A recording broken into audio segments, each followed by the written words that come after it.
श्रीमद् भागवत में ही कहा गया है, अर्थ में 15 प्रकार के अनर्थ है, बाकी तो व्यसनानि च बहुवचन का प्रयोग किया गया है। इसलिए कहा धर्म के अनुकूल अर्थ होना चाहिए। पहले धर्म फिर अर्थ। अब क्या गया कि धर्म में ही व्यापार हो गया है ना। पहले धर्म के अनुकूल व्यापार होता था, अब धर्म में ही व्यापार आ गया है। तो मोक्ष को कैसे व्यक्ति प्राप्त कर सकता है? इसलिए कह रहे हैं कि जो भी सत्कर्म करें वो अर्थ के लिए नहीं, वो मोक्ष के लिए करना चाहिए। मोक्ष को कहते हैं अपवर्ग। अपवर्ग और ये होते हैं पवर्ग। पवर्ग में कौन कौन आते हैं?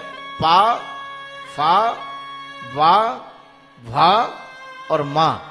पा माने पाप, फा माने फल की इच्छा, बा माने बंधन और भा माने भय और मां माने मृत्यु का। इनसे सबसे जो मुक्त हो जाए वो है अपवर्ग। अपवर्ग माने मोक्ष है। इसलिए मोक्ष की कामना करनी चाहिए। ऐसी भावना जब हृदय में आती है, ऐसा विशुद्ध धर्म जब जीवन में आता है, सभी हृदय के संशयों का छेदन हो जाता है, तब क्या होता है? बोले भगवान के अवतारों का दर्शन होता है। तो यहां भी 24 अवतारों का मुख्य रूप से वर्णन किया गया। एतन्नानावताराणां निधानम बीजमव्ययम्। अनेक अवतारों का वर्णन किया गया, लेकिन मुख्यतः यहाँ श्रीमद् भागवत में इस जगह कहा गया है एते चांस कला पुंस कृष्णस्तु भगवान स्वयं। जितने भी अवतार हैं ये अंश और कला के अवतार हैं, लेकिन पूर्ण अवतार भगवान श्री कृष्ण है। आप कहेंगे क्या राम जी नहीं है? क्या शंकर जी नहीं है? हनुमान चालीसा में लिखा है संकट कटे मिटे सब पीरा, जो सुमरे हनुमत बलबीरा। तो केवल क्या संकट हनुमान जी काट सकते हैं, दूसरा कोई नहीं काटेगा? कह रहे हैं चारों युग परताप तुम्हारा है प्रसिद्ध जगत उजियारा। मतलब क्या है? जिस पुराण को लिखा गया, जिस ग्रंथ को लिखा गया, जिस देवता के लिए लिखा गया, उसको ही उसमें श्रेष्ठ बताया गया। वाल्मीकि रामायण में कहा रामस्तु भगवान प्रभु।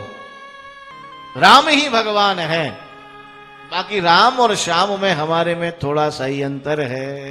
वो अंतर क्या है? राम श्याम दो एक है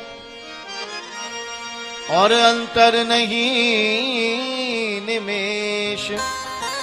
इनके नयन गंभीर है, इनके चपल।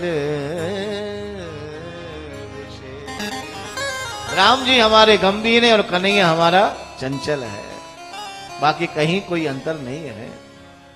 राम, रामा ने राधा और मां माने माधव, उसमें भी राधा माधव समाये हुए हैं। इसलिए एते चांस कला पुंस कृष्णस्तु भगवान स्वयं। श्रीमद् भागवत की महिमाओं में आचार्यों ने कहा है क्योंकि भगवान हतारी गतिदायक है। श्री कृष्ण जिसको मार देते हैं उसको ताड़ देते हैं। प्यार से बोलिए जय श्री। तो आप कहेंगे राम जी जिसको मारते हैं क्या उसको नहीं ताड़ते हैं? उनको भी ताड़ देते हैं। लेकिन यहां जो अवतार में आया, सबसे पहले किसका अवतार हुआ? पृथ्वी का भार हरण करने के लिए 12 भगवान का। 12 भगवान ने किसको समाप्त किया? हिरण्याक्ष को। नरसिंह भगवान ने किसको समाप्त किया? हिरण्यकश्यपु को। लेकिन फिर भी जन्म हो गया। फिर कौन बन गए? रावण और कुंभकर्ण। फिर भगवान श्री राम अवतार लेके आए, लेकिन राम जी ने जब इनको समाप्त किया फिर भी जन्म हो गया है। लेकिन जब पुनः जन्म लेके आए, शिशुपाल और दंतवक्र बने, जब श्री कृष्ण ने समाप्त किया तो दोबारा इनका जन्म ही नहीं हुआ। हतारी गतिदाय।